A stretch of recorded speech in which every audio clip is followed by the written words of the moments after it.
Hello, I'm Neil Spooner, the chair of the Patient-Centric Sampling Interest Group, and I'd very much like to welcome you to our webinar for March featuring Andrew Patterson, who's from Eurofins Environment in North America. Today he's going to be talking to us about advancing the collection and analysis of PFAS in blood. But before we move on to Andrew, just like to share this slide. Without our sponsors for the Patient-Centric Sampling Interest Group, we wouldn't be able to do these webinars for free. And please remember, we've got 11 of these webinars booked for this year. We had 5 last year. We've got already 4 booked for next year. And all the webinars that are coming, well, the ones for the next couple of months are on our website. The historical ones, the free recordings are all available on our website. So if you're interested, please take a look. But thank you to all our sponsors who are featured on this slide. So the agenda for today is, after I've finished filling your ears, Andrew's going to be talking to you. Please submit your questions through the chat function. Don't use the private chat, use the chat function. We'll be able to see the questions there, and we'll put those to Andrew at the end, and he'll be able to work through those. Please note the webinar is being recorded, so it will be available forever after this event is finished. And at the end of the event, I'll do a quick wrap up. So with that, I'll finish speaking and I'll hand over to Andrew. Very good. Let me just get my screen pulled up here.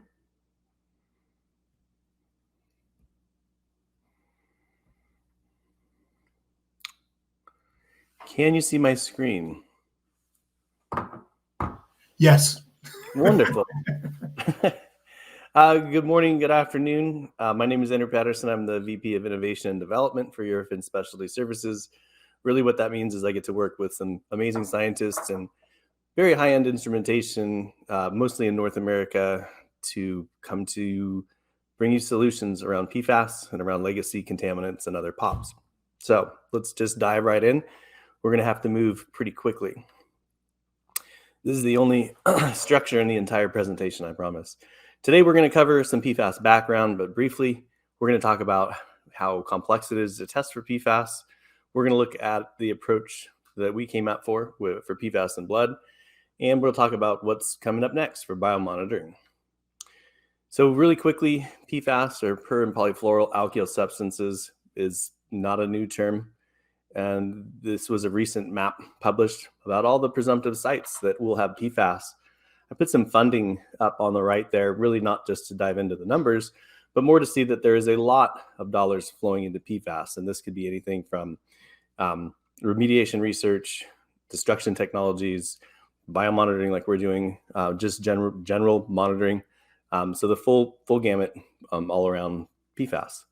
And that's, we think that those numbers are going to be dwarfed in the future by even larger sums. So follow the contamination, and the contamination is being treated very seriously. So we're at Eurofins. We have a network of independent laboratories within North America. We have several labs, I believe it's up to 7 now, that support different PFAS matrices. And so we're a PFAS hub, if you will. So all these matrices we in fact support for PFAS analyses, and in some cases we're the ones writing the methods. Today we're just going to talk about blood and serum, but again we're talking about blood and serum because there are PFAS in almost every facet of your life, although that is decreasing these days. So PFAS in blood, really it's not if, but how much. I can tell you that I started my PFAS career in human serum in 2007, and I have yet to see a non-detect. So it really is not just it's not just chin music. There really is PFAS in almost every single one of us. So how do those PFAS get into your body? I really like this graphic because it shows you are being inundated from the air you breathe to the food packaging you might have to the food you eat, although food is pretty low, to the water that you drink, and everything else in between. And then you're also contributing, to be noted that you're contributing back to the landfill. You're contributing back into the surface water. So really PFAS are this vicious cycle. And there are some efforts being done to mitigate PFAS in everyday life. But the lion's share of it is already out there in the environment. So once PFAS are in your body, what do they do? Well, really depending somewhat on the chain length of the compound in question, they can remain in your body for a matter of hours or for years or for decades. On the top left there, that's PFBA. That's the C4 carboxylic acid. And you can see that the half-life's 72 to 81 hours. So if you were to stop being exposed to that chemical now, within 72 hours, half of it would have been either excreted or metabolized. Contrast that with something like PFAS or PFHXS, and we're talking years, if not decades, to go through even just one half-life. So it's part of the reason they're called forever chemicals. They exist a long time and are very stable in the environment. And in fact, they are fairly stable and exist for a long time in your body. So back in 2022, the summer of 2022, the National Academies of Science came out with their advisory. And this was really the first time that a government agency said, yes, you should test your water for PFAS, and yes, you should test your blood for PFAS. And so what they recommended was you do get your blood tested for PFAS, and then you take these 7 PFAS out of all of them that can be tested, and you add those. And depending on where you add up, they sort of divvied it up into 3 different categories here. Less than 2 nanograms per mil, and that's really not a whole lot of us. 2 to 20 nanograms per mil, and that's a lot of us, or most of us, and then greater than 20 nanograms per mil. And with that comes different risk and health effects. We're really not going to talk too much about the health and risk effects, but more on the technology side of things today. But I did want to point out when I talk about the fact that less than 2 nanograms per mil is not most of us, the fact that if you pull up the tables from CDC and Haynes themselves, and you just pop up the geometric mean for the total population for PFAS and PFOA, you can see that we're somewhere in the 5 point something region. So most of us already just from 2 compounds are going to be above that that low level background. I pulled up a couple more tables here and just wanted to illustrate that it's not just about the total concentration of PFAS in your body, but also the distribution.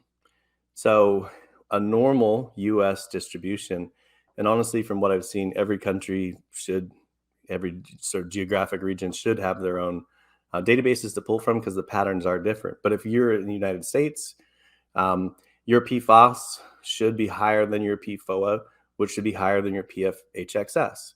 And if that distribution is skewed or twisted, if say your PFHXS is the predominant compound in your body, that's atypical. And so there's been some exposure in your past that is not representative of typical US exposure.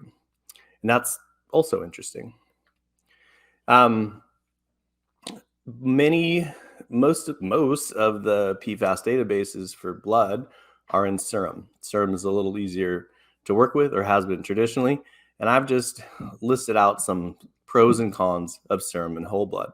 So we do support lots of serum samples. In fact, we support more serum samples than we do whole blood samples, but whole blood samples haven't been readily available for that long. And so they are growing. A few call outs for whole blood. It is easier to collect and it is easier to ship. We can ship in ambient conditions. And at the end of the day, your body pumps whole blood. It doesn't pump just serum. So I like to think that it's a little more representative of what your PFAS body burden might be. The CDC list is on the left and our list is on the right, our longer list, which does encompass the CDC list, but also has some legacy, some replacement chemistries, and kind of goes further into carboxylic acid chain length and whatnot, just to better serve really the research community. We do a lot of work with universities, and with them, just like it is with regulators, the more compounds, the better. The CDC list is shorter, but it's great. This isn't a dog on the CDC at all. They do fantastic work, and in fact, we're trying to mirror what they do with regard to linear and branched isomers, and we'll talk about those compounds in just a little bit. So PFAS biomonitoring, layers of complexity to get this done. PFAS are everywhere.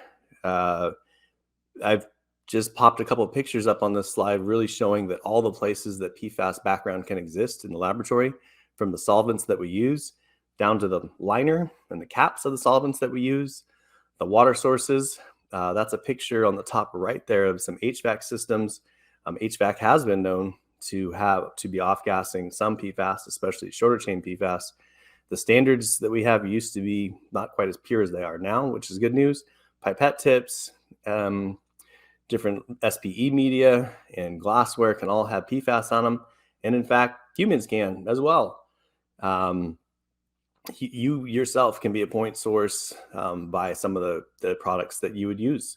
So we have to be looking from every angle.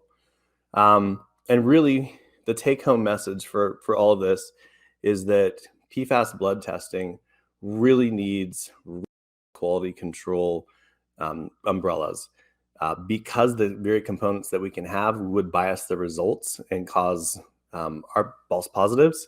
We need to have negative controls in place, or samples that don't have any PFAS in them follow your samples around the lab in order to ensure that any detections are coming from your sample and not from the laboratory itself.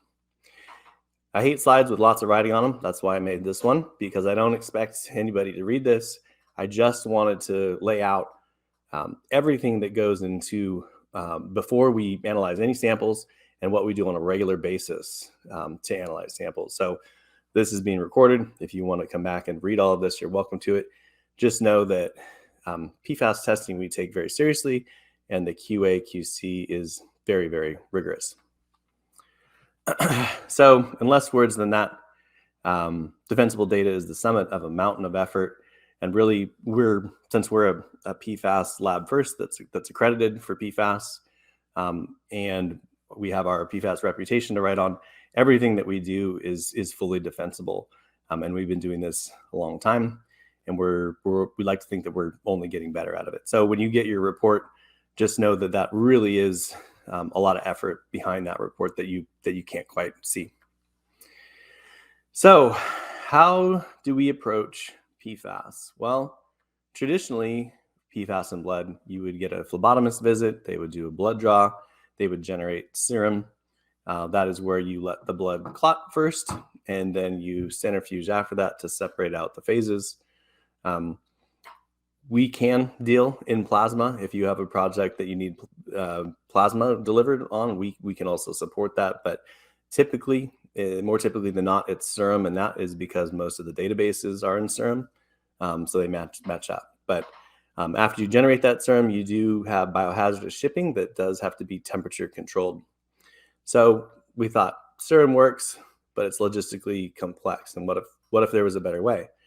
And I'll tell you right now that during the beginning of COVID, we had several blood projects for PFAS that were canceled because we simply could not get into these areas that we needed to sample. So what I did during quarantine was work on the remote blood test.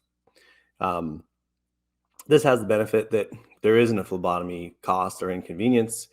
We can ship at ambient conditions. We like to think that for children, this is an easier approach because the test can be administered in their own home by their parent or a caregiver. And we do try to consider costs because we do a lot of work for research. And so we like to think this will result in a greater number of participants for a research project. So in short, think a home DNA ancestry test, something like that, where you would order a kit, you'd get the kit at your house, you'd have everything you need to sample, and you drop it back in a FedEx mailer box that shows up in our lab in Sacramento, where I'm based out of. And then in a couple of weeks, you get your results. So the device you saw on that previous slide being sampled there is in fact the Neoteryx Mitra VAMS sampling device. It's a mouthful, but VAMS really just means the volumetric absorptive microsampling. And we'll get into the volumetric aspect in just a little bit. We're not the only ones using this device. It's brilliant. In fact, the inventor of the device recommended I come on this webinar and speak because I hopefully of how well it went. So this can be used for a wide variety of biological fluids. We're in fact using capillary whole blood. And a couple considerations for us is that the media needed to be volumetric and it needed to be PFAS free. We can't have PFAS already on the device if we're looking to measure PFAS. And that's my wife's hand right there. She's been sampled a couple times. On the VAM's accuracy and precision, this is one of the tables we're using to first bring up the device to gravimetrically determine how much volume it was pulling up each time. And long story short, we were, for a 30 microliter Mitra, we were averaging 29.8 microliters with a 1% inaccuracy, and it was very consistent. We only had a 5% RSD. So this was great news. It's both PFAS free and it's volumetric and it's consistently volumetric. So for us, this was the fourth device that I tried during method development. So it was quite a relief to find it. Once you put PFAS on this device, the whole blood dries. We want it to dry. In fact, there's a desiccant card in the specimen bag. And so the blood acts like this great substrate. On some of our stability studies, I just pulled a couple PFAS out here. The green line was Mitra kept at room temperature, and the blue line is Mitra kept in the freezer. I guess for the most part, it's hard to distinguish those two lines, the room temperature from the freezer. So it is pretty amazing. And we're not storing these at room temperature once they get back to the lab, but you can see that it's a pretty rugged device and a pretty kind of neat concept. So once your samples have the blood on them and they're at the lab, what do we do? This is a highly simplified approach, but we're using a lot of isotopically labeled PFAS, and we'll talk about that in a second. But we add the tips, we add our standards and the reagents to the tips. We're doing a sonication effort there. After sonication, we're doing SPE or solid phase extraction. That really removes some of the phospholipids and other bulk interferences that we would find in whole blood. After the SPE phase, we are going to spike in our NIS to use 1633 language. That's our non-extracted internal standard. That allows us to determine the efficiency or the percent recovery of the isotopes that we spiked in here, our extracted internal standards. We then analyze the sample. These are all reviewed by multiple real humans for their accuracy, and then we issue your report. There was a question about the sample size. Rightly so, people are concerned that with a microsampling device, that can we trust this? Can we trust these data? And so before we even dive into the validation efforts, I did want to point out that our old serum test, the test that we were doing at your friends back in 2019, 2020, used 250 microliters or a quarter of a mil. The new test, we're using 2 of the 30 microliter Mitra tips for a total of 60 microliters of blood. When we set this up, we decided that actually that volume of whole blood works so well with our workflow that we actually matched our serum test volume-wise to the Mitra test. And kind of ancillary to that is that now we can better deal with samples with limited volume. So we've done some maternal serum projects. You can imagine how valuable those samples are. We're doing paired mother-baby dyads where we have very limited volume. So if we're only using 60 microliters, that really opens things up to researchers. We've had researchers send us 120 microliters. We've used 60 and shipped the other 60 back. So pretty cool.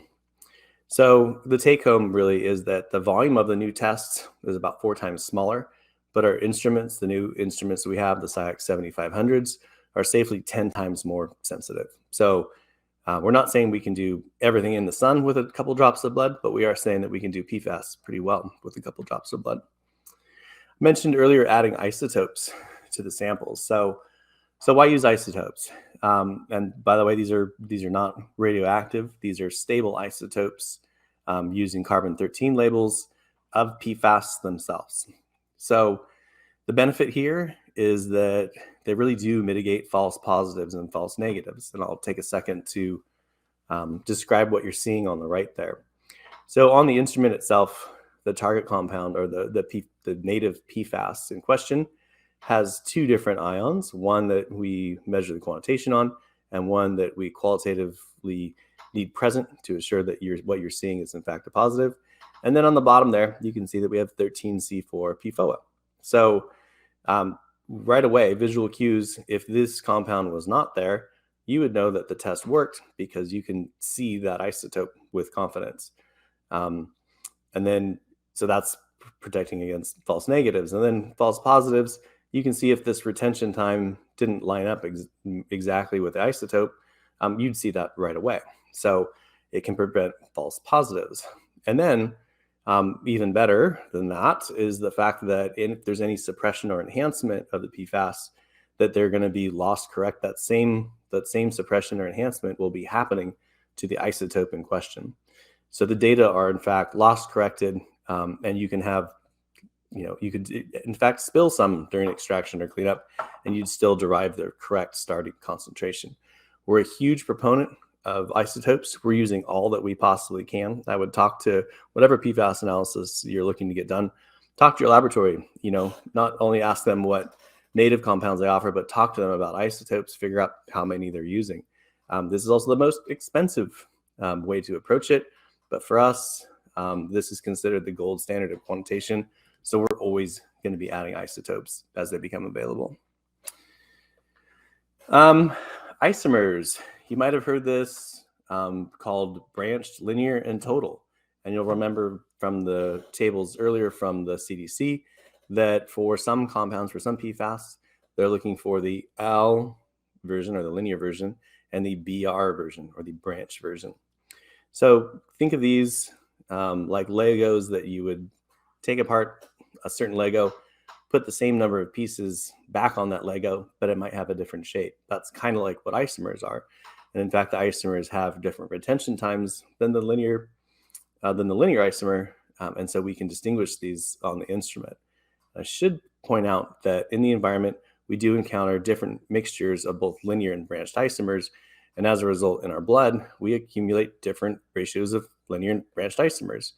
And at the end of the day,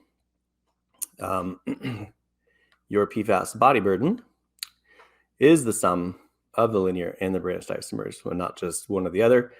Again, your body is pumping around the linear and the branched isomers at the same rate all over your body. So you've sent your sample to the lab. We've extracted it. You're all experts in chromatography now. We get to issue your report. This is a snip from one of our reports, and we do tease out the CDC and Haines analytes on the top of the report. This has a couple columns that I want to draw your attention to. Really, the long spelled out name for many of the compounds, and then your result as measured in whole blood. This reporting limit is how low that the instruments can detect with 99% confidence a positive detection. And then we have our serum equivalent here. And this is all in nanograms per mil, or parts per billion. So we're deriving these serum equivalents from peer-reviewed published papers. We did generate one of our own from a recent cohort, but more of these are needed. And the unfortunate part about that is that we need to find impacted communities that we can run paired samples of venous serum to capillary whole blood. The serum equivalent, I'll call your attention to one more time, because if you do have one of our reports and you're looking to compare your data against the CDC and Haines, you're always going to want to use that serum equivalent. We are summing the 7 compounds we talked about earlier to get your NASEM total value. In this case, this is a made-up individual, but they could have a very real concentration of the sum of those 7 of about 46 nanograms per mil.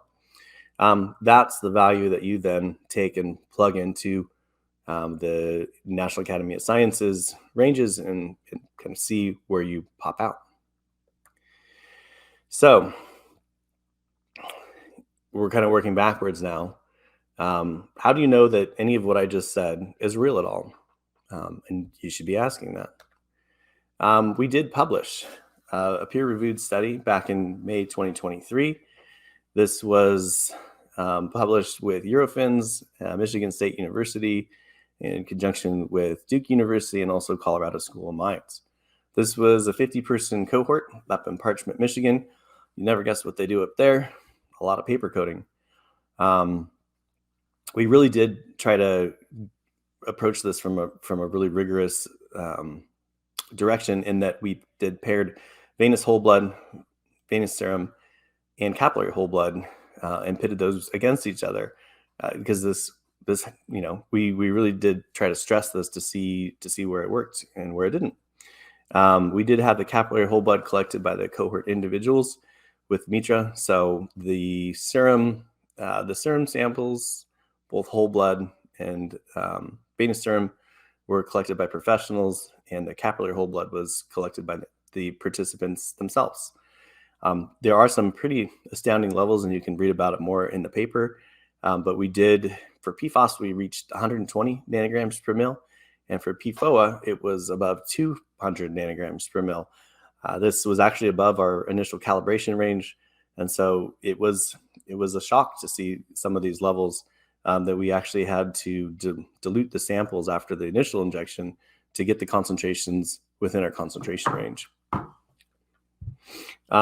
Tables, again, that I don't expect you to read, but part of the initial validations are those positive controls. And so throughout the study, our positive controls were coming back for serum and for VAMs in a really nice, comfortable range, with 88 and 99% accuracy, with not too much variation, hovering around 8% or 9%.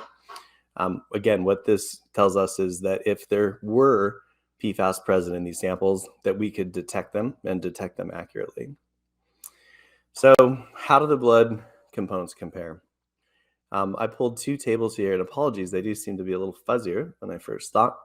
I pulled two tables here from our publication. The one on the left is capillary whole blood compared to the venous whole blood, and I had to turn my head there a little bit. And really, this is a one-to-one line.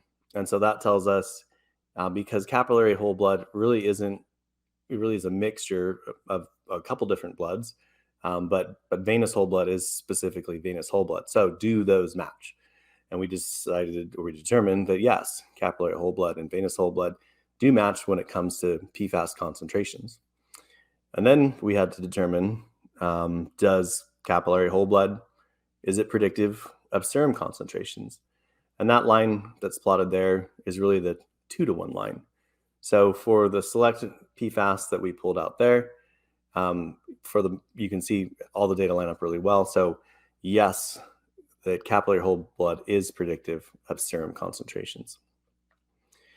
One thing, though, that previous literature had also published on is that there are some differences in distribution with PFAS. So I pulled a table from our supporting information and highlighted fossa down there. And as you can see, if you look, the 0 there was a 0% detection frequency for serum, and both for the venous VAMs and the capillary VAMs, we had a high 40-something% detection frequency. So 47% detection frequency for capillary VAMs. So if we were just looking at serum alone, we would have missed the fossa. But since we were looking at multiple types of blood, we caught it. And this has been reported before, but it is always interesting to see.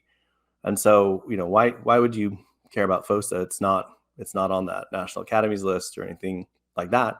Well, it's in your body, and in fact, it can transform into PFAS over time. So it can act as a reservoir for future PFAS. So this was, I think this is this component, as well as some of the data on branched isomers, is some of the most interesting things about PFAS in blood. This slide really does follow up on what we were observing here. So 0% in the serum, 48% in the whole blood. Why is that? This was the paper that came out in 2017. It's a fantastic one as well.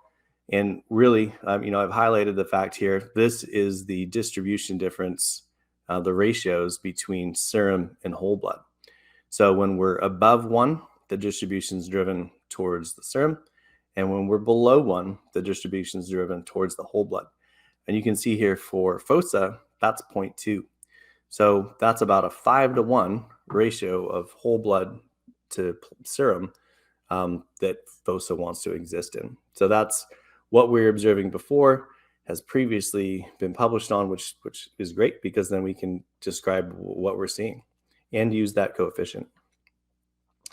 Along with our validation, we always like to include SRMs, their standard reference materials, wherever possible.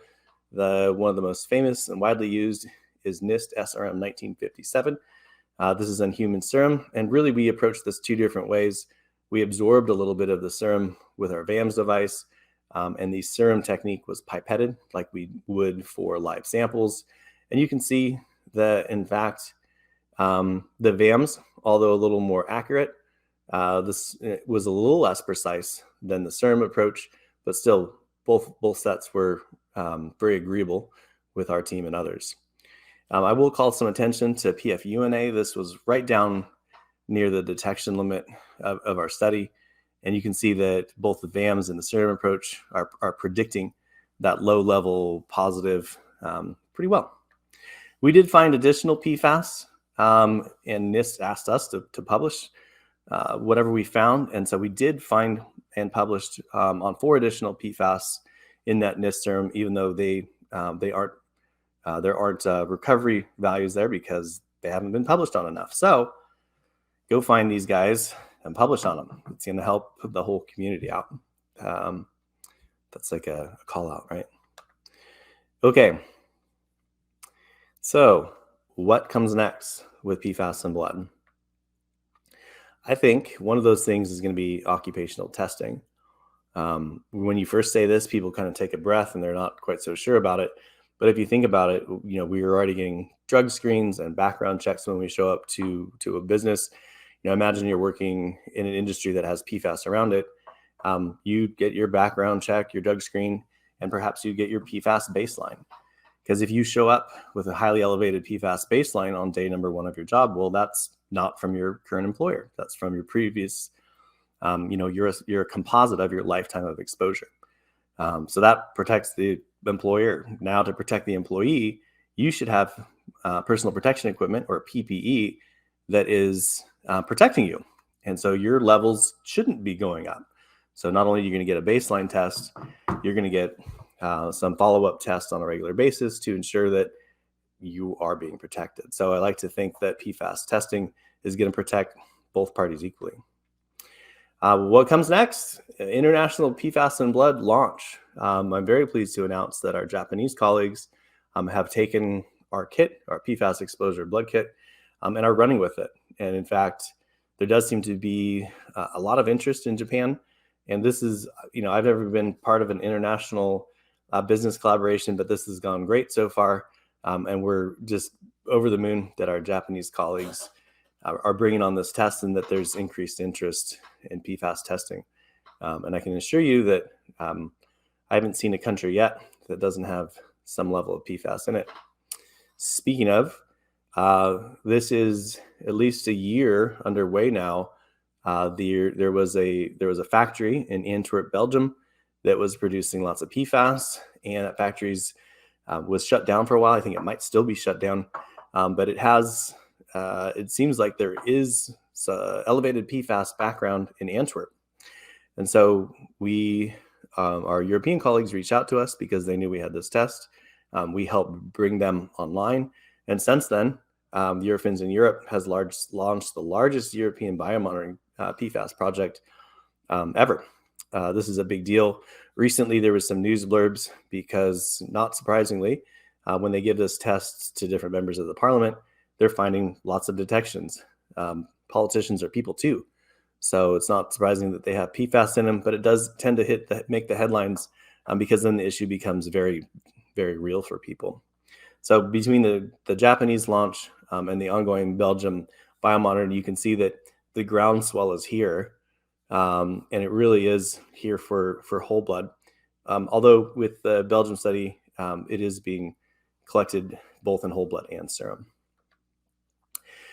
We were so hyper-focused on human applications of remote PFAS testing that after webinars like this, someone would say, hey, can I do bird blood with this approach? And the answer is yes. Our instruments don't know the difference between all these different blood matrices.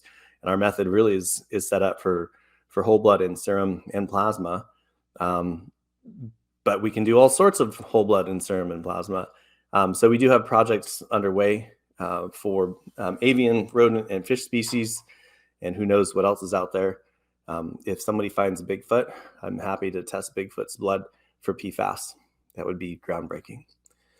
I'd like a special call out to a non-human application, which is a recent publication by the University of New Mexico. You can get to the paper by clicking that QR logo. And I did, in the middle here, put up a map, and it might look like an abstract painting at first. But really, this is the Holloman Lake, which is on the corner of Holloman Air Force Base. I think we all have an idea of how massive an Air Force Base is. This also kind of butts up to the White Sands Missile Range. Never know what happens there, which is also next to the White Sands National Park. And in Holloman Lake, the researchers did it was a really interesting paper. And we were fortunate enough to be associated with this publication. I just took a snip from one of the tables showing mammal liver. This wasn't blood, but this was mammal liver, and that's 97,000 nanograms per gram. So that's in ppm levels. That's 97 ppm. That's very, very high. So the title of extraordinary levels of per and polyfluoroalkyl substances in vertebrate animals at a New Mexico desert oasis is not an exaggeration. And with that, I see that I'm coming up on my time limit, and it's also the end of my presentation. So with that, if you have any questions, please email myself or my colleague, Taryn McKnight. Thank you, Andrew. Thank you for a fascinating presentation. I'll just see if I can share. So please, we've got people submitting questions. Please do so via the chat function, not via the private chat, via the shared chat. So I'll just read out some of these questions for you, Andrew. We got one here. Who is responsible for confirming if the future lots of VAMs are PFAS free? That comes from Hara Hisanori. That's a good question. So if you're performing routine PFAS analysis, you should be having an ongoing quality assurance program. So all the media that we use are in fact QC'd for PFAS, and in our negative controls and our method blanks, we are putting the current lot of VAMS devices in with our controls. Good question. Thank you, Andrew. I apologize if there's noise in the background. We're having our bathroom done, so I will mute in a minute. We've got a question from Russ. Hi, Russ. Do you use the 2 miter tip VAMS configuration and not use the 2nd meter tip to measure any contamination in a blank meter device? So contamination from manufacturing or in the field, to ensure that your assay is actually from the person and not contamination. Another good question. We're actually deploying a 4 meter device, and that's because we ask people to fill all 4 of them. So we collect 4, we analyze 2 filled tips for our primary analysis, and then we save 2 in the background. Because we're QCing our tips on a regular basis, and we're QCing the mailer bags down, and we're QCing down to the stickers that we use. We're not having an extra field duplicate or a field blank with all these samples, but it's something that we could consider if you had a project and you needed that. We're somewhat flexible. Yeah, it'd be interesting to know whether it's environmental contamination or whether it's real from the blood. So interesting question coming here from Adam. Is there a difference between free versus total for PFAS? Could this make a difference in effect in the relative guidance levels?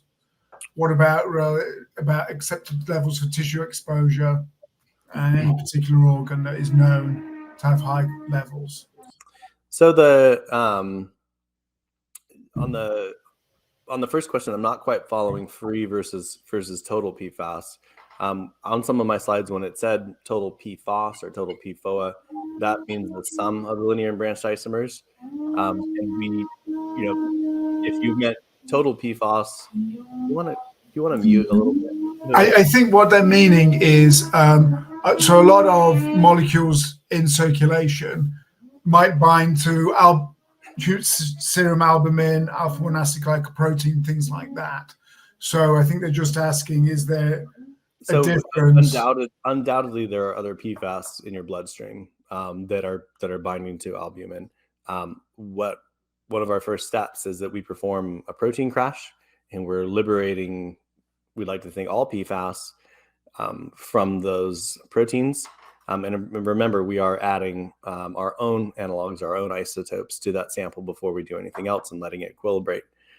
So that when we do protein crash everything out, we're liberating those PFAS. And again, we're only looking for a targeted list of PFAS, the list of compounds that we're looking for there. We are in early stages of discussing non-targeted analysis of PFAS in blood. This would be using either a QTOF or an Orbitrap high-resolution instrument, so that we could look for, people say, all the stars in the sky type of thing for PFAS. But that would be, and some people are doing that, and it is very interesting, but it's not quantitative. And that's really interesting that you're looking at that. I think the free versus total is an interesting discussion, because in drug development, we always measure total drug, or we think we do, but actually people are interested in free drug, because the stuff that's bound to albumin and other plasma components is thought to be not biologically active. So I just wondered whether anyone had done any of that kind of work with PFAS, because it could make a difference to what we think of as harmful and not harmful, if a lot of it is actually bound up and therefore not hitting receptors in the body. And I think that would bring up questions about equilibrium, with different PFAS. And so for us, we're really trying to exhaustively extract everything that we can. We're never just looking for the free. We're always trying to get to that total, or the total that happens to be in your blood at the time. And the second part of that question was about, are there any accepted levels for tissue exposure, and whether any particular organ is hit?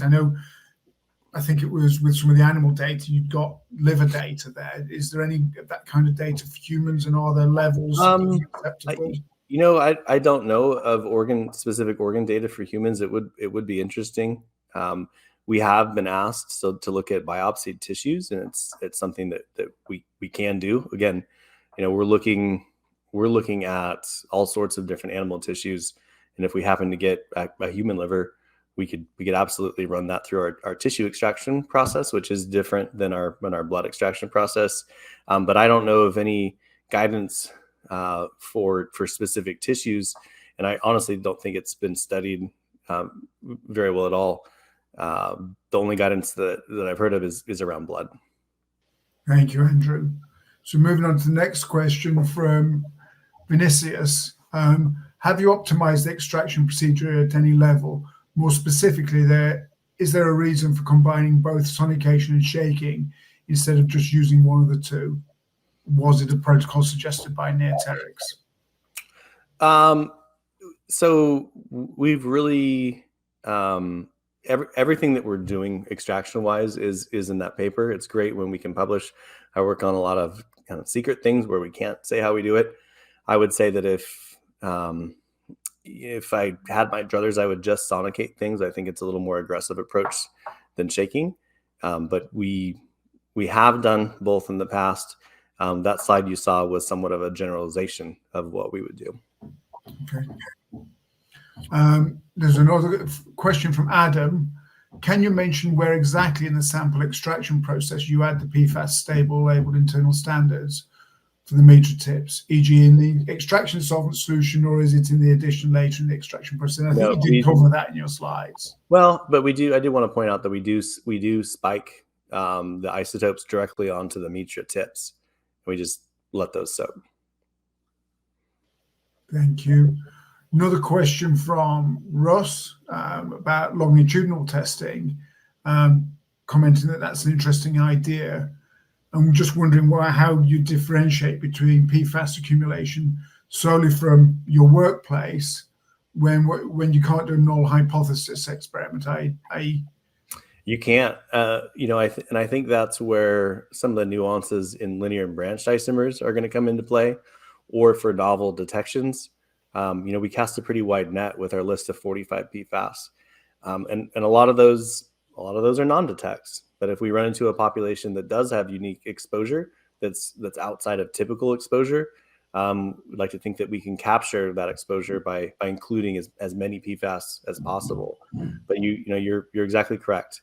If you were exposed to some PFOA from your water, some PFOA from where you grew up as a child, some PFOA from whether it be some different fluorochemistry in your life, rain gear, makeup, whatever it is, at the end of the day, that's all commingled in your body. So you can't really point at one source until you start finding the nuances that we're looking for.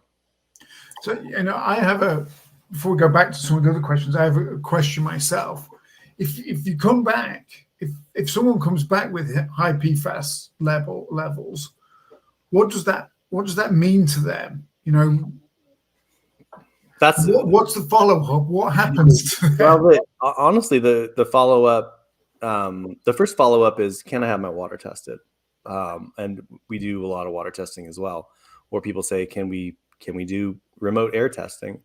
And we do have some air testing capabilities already in place. So, which is the right thinking. So you are a composite snapshot of your lifetime of exposure of PFAS, but you can look to your current environment to see if you're still being exposed. So looking to your water, looking to your food, looking to maybe your textiles and clothing are a good first place. But honestly, it's already too late. So if your water is clean now, that means perhaps it wasn't always clean, where you grew up, or perhaps you had an occupation where you had exposure that is not typical of a general exposure. And that goes back to that changing the rank order of PFAS, or having anomalously high results for a specific couple of PFAS. And we do see that. We see where, PFAS to PFOA to PFHXS, the PFAS to PFOA is about 2 to 1. We've seen people that have PFAS that's 20 times higher than their PFOA. And you'd say, okay, in the past, I've had a predominant PFAS exposure. Where did that come from? And more often than not, you're not going to know. But if you do get the high level, can anything be done about it? So that's another interesting question, and I have some slides on a different presentation that talks about this. The 3 best ways to excrete PFAS from your body are by menstruation, lactation, and childbearing. So that cuts out about half of us. And there was a recent study on Australian firefighters where they were donating plasma, and they were donating whole blood. And they found that over a year of donating the blood, and I believe that they discarded the blood, they didn't put it in someone else, because firefighters have notoriously high PFAS body burden compared to civilians, that it statistically did lower the PFAS in their bodies. So we've come full circle with bloodletting. Cool. Okay, interesting. Question from Ahmed here. Did you have a dedicated instrument, or were you able to use the MS for other applications? He says the PFAS I used were very sticky in the system. So right, we do have dedicated blood PFAS instruments. In fact, we're pretty proud to get the first 2 SciEx 7500s, and to use those for PFAS and blood. You do need a really sensitive instrument. We have over 40 LCMSMS in our Eurofin Sacramento lab, and that's growing all the time. So we're lucky enough that we can be specific with what we do with regard to PFAS. And yes, again, I can't stress enough that you don't want to just jump in to analytical chemistry with PFAS. Yeah, it's everywhere. Question from Cyprian. Do you recommend hand washing prior to blood collection? I do. And in fact, I helped with my colleague Taryn and some of our other colleagues. We helped write the instructions for use, or the IFU. And so if I was to, and hand washing is the first step. But if I was to say what I think are the best steps for success for sampling with the Mitra, it's really, washing your hands, and do it with warm water so you get that blood flow, and then also to stand up while you're sampling. When you're standing, your hands, and keep your hands as low below your heart as you can, and that's going to give you the best chance at blood flow. Really, people seem to fall into a couple categories, kind of less to average or average blood flow, and then we have others that have a lancet and they could fill 6 or 7 or 8 tips. And so that's part of the game. If there was an easy way to use a swab with this test, I would be developing it. But right now we need just a little bit of blood. So it's this field is constantly advancing, though, and I think we'll get to something more advanced than whole blood, probably. But this is a big step forward. Has anyone looked at other matrices, urine or hair, for historical exposure or things like that? Urine obviously shows an accumulation and excretion over time. Hair, people sometimes use that to get a historical record of what's happened in the last few months. Has anyone done that kind of work? Definitely, folks are looking at urine, and also looking, urine in paired studies, mostly with serum. Urine does show a different excretion profile, and can capture some of the short chain compounds that are transient, like PFBA. I can't think of somebody looking at hair right now, but I guess it could be done. I've done hair analysis for dioxins and PCBs in my past, so I do know it's possible, but I don't. When you do a hair digestion, it's really aggressive, and so I do think folks would rather use something that's a little more easily extractable, like blood or like urine. Yeah, it's interesting. And hair easily contaminated, I guess. What's in shampoo and conditioner? Well, it sounds weird, but I wanted to do earwax at one time. But then I was thinking that, things are going to fly and stick to the earwax, and then it's contaminated itself. And people do nails as well, obviously, and things like that. Yep. So it's interesting. And I think this is the last question we have, unless anyone wants to post anything else. We've got one from Robert asking, how representative is the blood concentration with respect to total body load? Would it be worth looking at in tissue and in fat in animal samples? I'd love to. And in fact, that last study I put up there from New Mexico, they were looking at paired blood samples to liver samples, to skeletal muscle samples. So that work is being done. I do think that, at the end of the day, for humans, that's a little more difficult. You'd either have to work off biopsies or necropsies. So, but it is, it would be interesting to look at the concentrative effect of some of the different organs. And we know already that the liver is one of those, but, I would be curious, is this showing up in elevated levels compared to other organs? So last question from Russ. I'm going to let you sneak one in, Russ, seeing as it's you. How much do we really know about the toxicity of these contaminants when there are tens of thousands in the environment?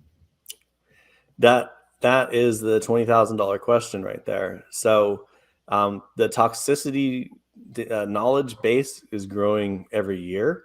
And really, I know of some interesting studies.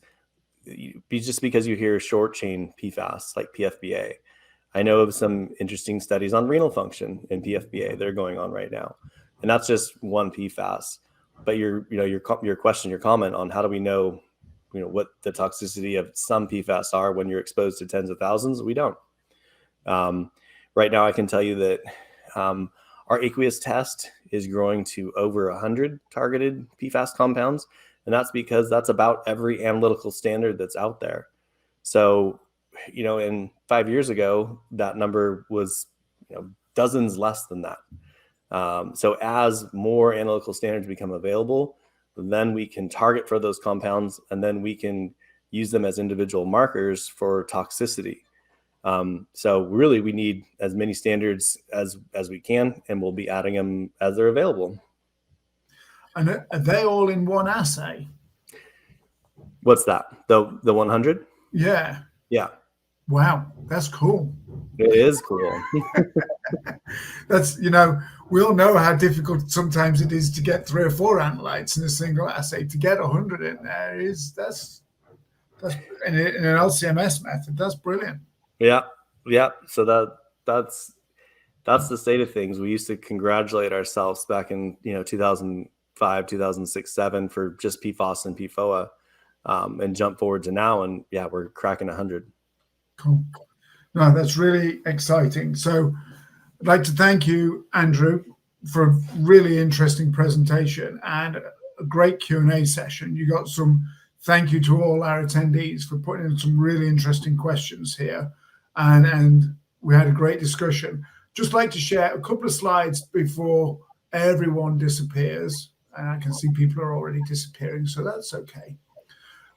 Just remember that this is being recorded and will be available both on the evidence base and on the patient-centric sampling interest group for forever.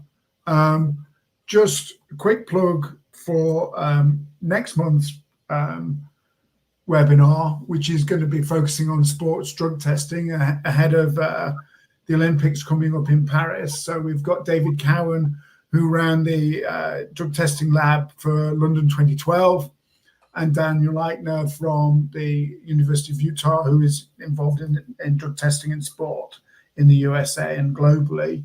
So please take a look for that on the 23rd of April, and please register for that if you're interested.